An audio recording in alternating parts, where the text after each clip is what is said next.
Assalamu alaikum warahmatullahi wabarakatuh. Siɓe julɓe mi salmini on kawonirno woynere aduna o ko pusina waɗgol o vidéo ɗo inchallah ko yewtugol men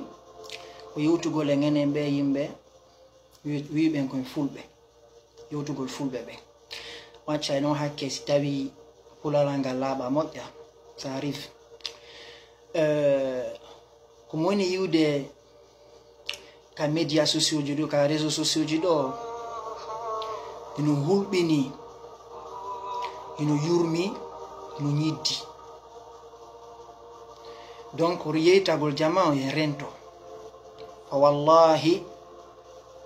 hiɗen hani rentagol en fof iɗen yiide d'abord ko woni wadde lagine kon ka ko laamu ngon woni wadde lagine kon ɗum no a sikkata no yoni jama o warede jattanede jattede lancanede cuuɗi ala kulli haali nden fof en fof iɗen suti ɗum hay si woɓɓe wi non na fulɓe ɓen visa, moi je n'entre pas dans ce débat là parce que les débats basés sur l'ethnie et autres là moi je fais pas ça allah no fala ka ukkugol ɗum ka viyan quoi en fait si ay sa condamné piijugo o wattan ila hara yanali ko neraɗo wi annasabiya pirangol leñol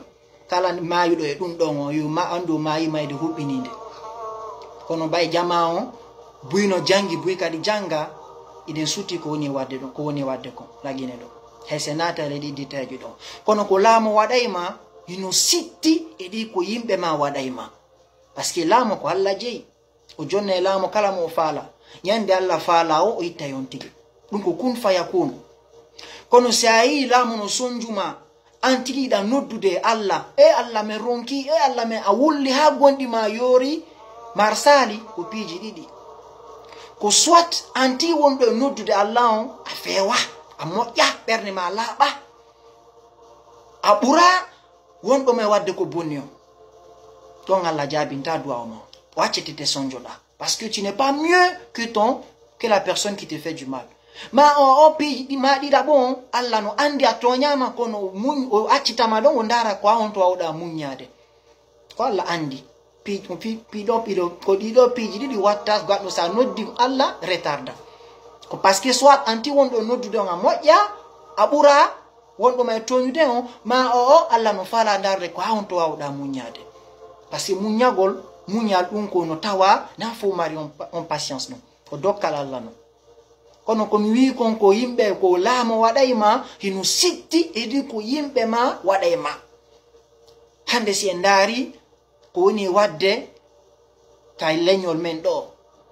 ko yimɓe woni waɗinirde fa wallahi hino yurmi hino hulɓini kono noon woɓɓe wiyay pourquoi ɗon waɗa vidéo ji wola fi fulɓe kele ko fulɓe tun la boneji ɗi no sakiti zohara alfasadu fil barri wal bahar kala ka yaruɗa boneji ɗi no waɗi wona ka ivoirien wona ka malien wona ka américain wona ka porto wona ka arabe wona ka fulɓe fop kono ko yimɓe ma ɓen yewtata wa anzir ashirataka al aqrabin malien ɓe ɓen yewtata malien ɓe ɓen fulɓe ɓen yewte fulɓe ɓen ivoirien ɓe yewte ivoirien ɓe après sinati islam non fof yewta julɓe ɓen kono ɗo ko fulɓe ɓen woni e yewtude donc wona fi woɓɓe iɗen ɓuri bonde ɓuri ɓeyade la min naali ɗum kono enen ko wonde waɗiniren ko rentoɗen kawa so nani pulalal ngal par ce que mi yetike o mini pulalal ngal no satti seeɗa donc sen yiɗo hande ɗeyna rewɓe men no wara worɓe mum ma worɓe men ɓe no warde rewɓe mum ɓen par ce que waɗi to Europe ɗo waɗi ka worɓe men ko worɓe men worɓe fulɓe wari rewɓe en yi ɗum ka lagine kadi en yi ka rewɓe wari modi mum wiya no hewta ko faljere ko si goɗɗo moniki anda ko watta même pas un mois filliti kadi ko honto fokkita ɗum noon waali calli yejjita fi mum nanen kadi debbo goo ino ƴetti téléphone mum enregistre usta si ɓe ƴetti ɗum sakiti ka réseau sociaux ji hombo watta ɗum ko fulɓe inna lillahi wa inna ilayhi rajiun acce renton e ɗi golleji men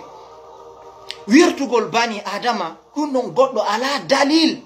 ko félicitama fi ɗum ko on tigi waɗi wo ko on tigi waɗi ko allah mari droit wirtugol goɗɗo ko ɗum no tawa e boneji ɓuri de hulɓiniɗi. Ça veut dire que woɗɗo ako boni jemma Allah surrama ñalorma an ara wolana fop he min waɗno ɗo piiji hanki ɗum no tawa e bakkatuji ɓurɗi mawnude ɗum si ko a wirtugol hoorema on no wiɗa noon si goɗɗo wirtima par ce que ƴettugol goɗɗo wolina goɗɗo si tawimo kanko ko andira hunde en public mo wadde piijugo en privé ko tawata ɗum ɗon comme on appelle ça ko kanko e Allah ko kanko hakkunde makko e Allah ñande o faala o tuuba si Allah kadi no faala o letta mo. Personne n'est habilité ya ƴettu goɗɗo hay loi no interdisi ɗum parce que ça enregistre goɗɗo harana ça veut dire que a kondirali makko ka justice ila faalo e wolu piiji ko tawata wallete ka justice harana fi ɗum enregistre ɗamo hara ko bewre tum piiji aduna wirtindirgol enregistrugol ko goɗɗo wolata waɗa ɗum ka média ka sur la voie publique la loi même interdit ça. Mais c'est qu'il offre France 1 an d'emprisonnement plus 15 000 € d'amende. Parce que ça relève, c'est une violation de l'intimité et de la vie privée d'une personne. Écoute, tu enregistres quelqu'un et puis tu publies ça. Maintenant,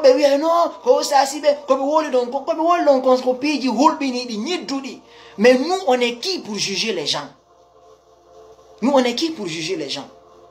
Donc si famille do hande si usaji do ari jannima no julnete jannima no Allah rewirte hata pellet ko dum don wonde wadde rewa Allah jango sanani on non ko fima o drogue suudo ma wadani accite ko onde wadde kon fo fi on no jannuma la ko jannuma kon no don a profiter jiko ma kon ça n'a rien à voir avec ce qu'il t'a enseigné. Donc si en amenata e ka hala do jutay wallahi mimi wada lo video do fi defandugol comment on appelle ustazi masabotugol debbo message an fop ko yeta gol en wattane nyila edi golleji men ko wonde wadde kon surtout kadi ƴettugol ɗum feeñina kadi e réseaux sociaux ji ɗi wattane nyila hande guinemɓe ɓen no tawa e yimɓe ɓe utiliser ɓe internet de la pire des manières qu'Afrique ɗo ko ande yata Guinée ko lagine tun yata goɗɗo mi nana ko fulɓe de ko lagine tun yata goɗɗo no ƴetta information ji fenande winda ɗon urgent paf fena ɗon lansa yimɓe ɓe yiya ɗum tawa hakkille maɓɓe jaɓali en kono ɓe partage kamɓe kadi Côte d'Ivoire ɗo woɓɓe si waɗi ɗum ko direct goɗɗo go arana non tawi no wadde vidéo ko an direct ko watta Facebook ɗon direct fika vidéo ma ko non ɓe ari ɓe nangimo ɓe salmini o yi police ɓen taw ɗo yo koppu ɓenni non laisse son téléphone ɓe ƴettimo ɓe naɓe tawi ɓe suivinomo déjà kamɓe ɓe waɗi ton système ko tawata sa ari a woli n'importe quoi ka média sociaux ji ɗo ɓe sokete goɗɗo ko kadi no orno wino kanko yoɓe ƴettu gendarme ɓen ɓiɓɓe gendarme par ce que peko ngo warano ɗon kanko yalti ka Facebook o wino hay o yaltali de o visage makko o windu tum wo gendarme ɓiɓɓe ɓe maɓɓe ɓen fof no doit hirsede par ce que ko kamɓe acci ɗum waɗi o windi ɗum o nisiti o supprime tawi yimɓe ɓe waɗino capture publie laamu ngon aranimo kono laggine ɗo yimɓe ɓe no publia n'importe quoi fenande e rumeur ji e yennidiro e wirtinirgol hombo nanɗo nuno no ta nani ɓe no arana ɗo lagine ɗo fi goɗɗo no waɗi goɗɗum peut être que ko laamo ngon yananɗa hen kono wirtinirgol ngol ça reste comme ça wattane yileɗi golleji men wata laamo ngon sonju en ma watten wi laamo ngon no sonji en hara enen kadi yurmodira ala hakkude amen Allah no teddini bani adama Allah o nali kefero ma julɗode ko bani adama wala qad karramna bani adam Allah no teddini bani adama ta itto ta immo hara anniye ma ko waɗugo ɗimmo ma ko boni ƴetta ɗum kadi pargitana fo piya haraɗa welti wattani hilayɗi golleji men siɓɓe julɓe wallahi hande enen ko watten kon piijugo o mi yettike on en ɓurayde tiɓe ɓen bonde kono min ko yimɓe men ɓe min conseta waɗen waɗa piiji ɗum yaada e jukku pullo hay rewɓe men ɓe ndaren koɓe wattoto hande ka réseaux sociaux ji ɗo ƴettugol holla kanu no rawni tira photo ji watto dolo koye toso koye publia fulla muso ko andira ko tikkawol e wuddere kono minen min andi rewɓe fulɓe hakke ko fulla muso hersi hay si rewɓe worɓe ɗiɗo no jooɗi dara mo gunda o yiɗa ɓe dara mo hande ko ɓe garata paro waɗa publicité ji ɓandu maɓɓe nu waɗa ka Facebook parce que elle s'en fiche c'est la mode a wole tumena ɓe wahabiyaɓe ɓenni ko wahabiyaɓe ɓenni ɓenno no lorri men wallahi ande siko wahabiya ma sina wahabiya si te kala wolanoma ko moƴƴi ɗum ko wahabiya yagal en fottoe ka fottete to donc wattanen yila e ɗi jikkuji men acce wirtinirgol aybindirgol yennindirgol kadi ka réseaux sociaux ji ɗo woɓe ara yenna fuɓɓe ɓe tous les pelles c'est des bâtards an kadi ara jaɓoɗa ɗon nene ma waɗi ni ton papa ta mama la wallahi yennuɗoma si a yettike on foti ka yesso on foti yesso Allah fande ma goɗɗo no yennudema eɗa fanki a jaabike mo tum bakkatu makko e bakkatu ma fo on fotay fa kon woni différence on no metti yiwgol ɗum kono passe ton chemin munnoɗa feƴƴa no gasara goɗɗo ko faux profil créateur a yenna ɗon yimɓe an ara jaboɗa donc na ɗuɗɗingol haala he si juuti si tawi woodi komi wolani goɗɗo no mettima yo Allah yonti yafolan ok kono rentone ɗi golleji men wertinirgol aybindirgol warindirgol argol waɗa ɗo peeji ɗin hara ko immoma pullo wonɗa e wadde ɗum wallahi wattanen yila moƴƴa. Assalamu aleykum wa rahmatullah.